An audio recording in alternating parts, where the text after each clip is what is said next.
Okay, great. Guys, we are in the Avraham Avinu Beit Knesset, one of the most important, beautiful synagogues in all of Israel. And guess who it's named after? Avraham. So the story goes that this building was built in 1540 by a community that left from the Spanish Inquisition and comes to Chevron, where there's always been Jewish life, and this community builds this beautiful base Knesset, and this community, the thing is, they don't have such a strong minyan, and it's Erev Yom Kippur, and the story is brought down in the Sefer Emek HaMelech, just placed here in the store. At Erev Yom Kippur, they only have 9 guys. They're hoping and hoping and hoping that someone is going to come and be their 10th man. I mean, we've all been there. You're looking for that 10th guy, and it's hot outside, Erev Yom Kippur, and finally their prayers are answered. This guy comes. They never heard of him. He's a visitor, and he prays with them, and he davens so beautifully. And right after davening, they're all fighting who gets to host this man, and they actually take a lottery, and the chazan wins the lottery, and he's about to take him back to his home for the break fast, and he looks behind him, and he's gone. And they're all so sad. What happened to their wonderful guest? That night he has a dream, and in his dream it's revealed to him that, not Eliyahu, not a good guess, Avraham Avinu. Avraham Avinu came back to his ancient community in Chevron, and he remembered his people who never forgot him, who never stopped davening. They remembered him, and he came and bailed them out, and he was the 10th man.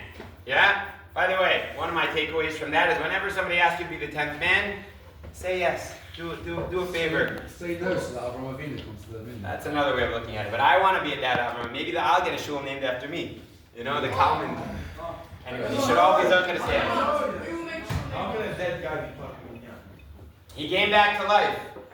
Okay? Good question. Interesting discussion. We can talk about it another time. Does a golem count as a 10th man? But we'll talk about that later. Because I want to tell you a second story. You with me, guys? Let's fast forward in history.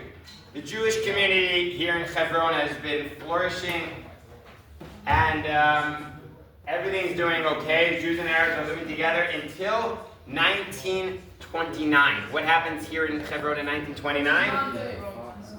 The Chevron massacre. 67 Jews are killed.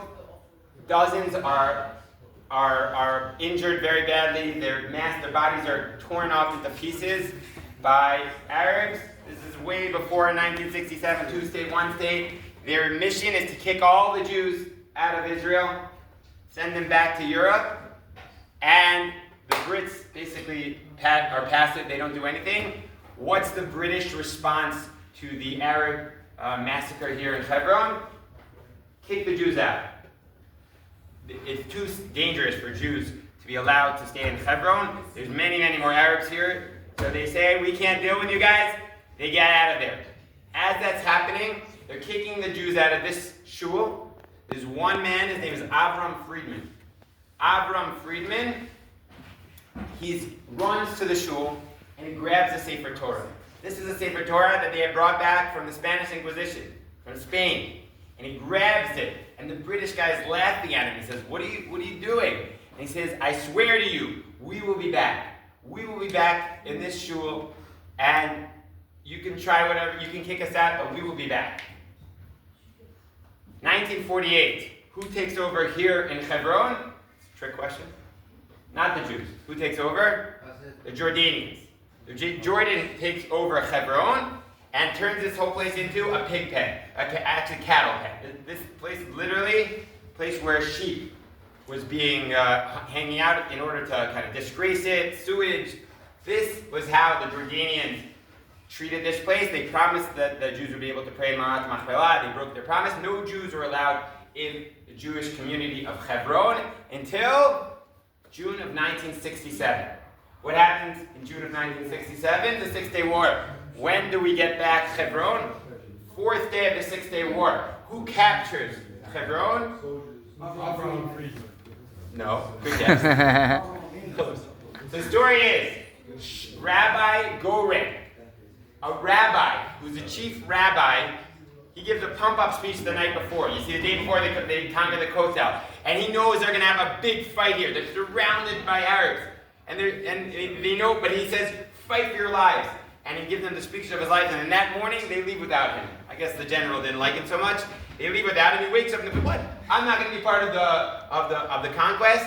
And he takes his driver and he drives straight to Chevron. Meanwhile, the army themselves were back. And they were plotting how they were going to somehow conquer Chevron. But he himself drives straight through Chevron, and what does everyone do? They put up white flags.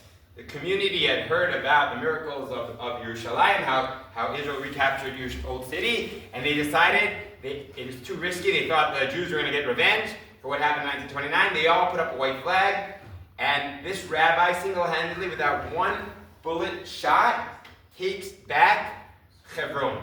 Apparently, it was the Ratzon of Hashem, the will of God, that who would be the one to recapture Chevron?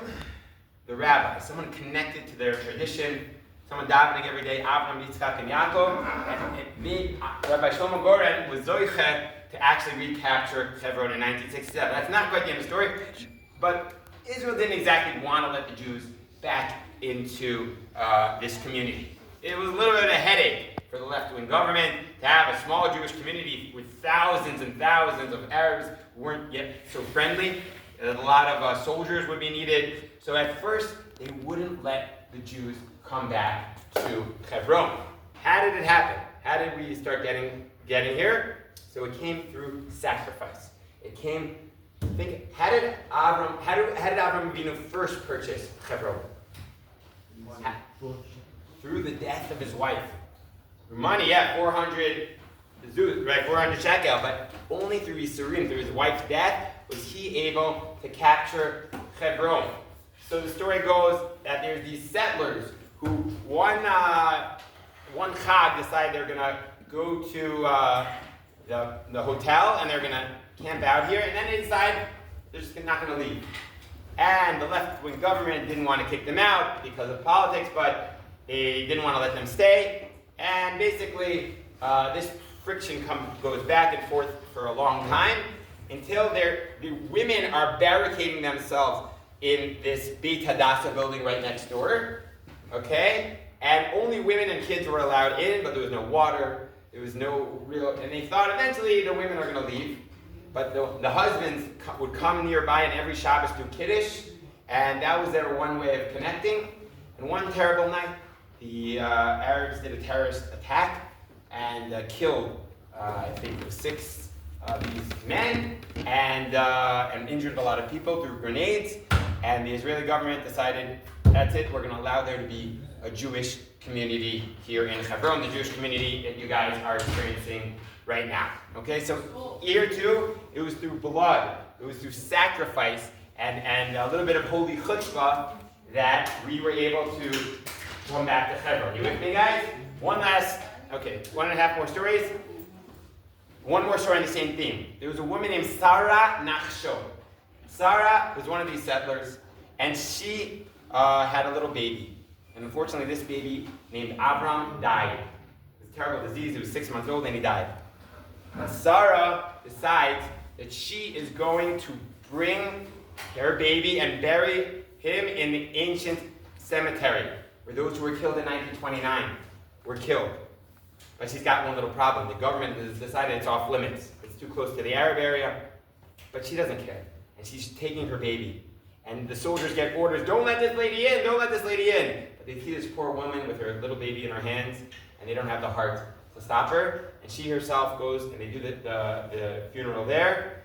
And she says in her eulogy that originally Chevron was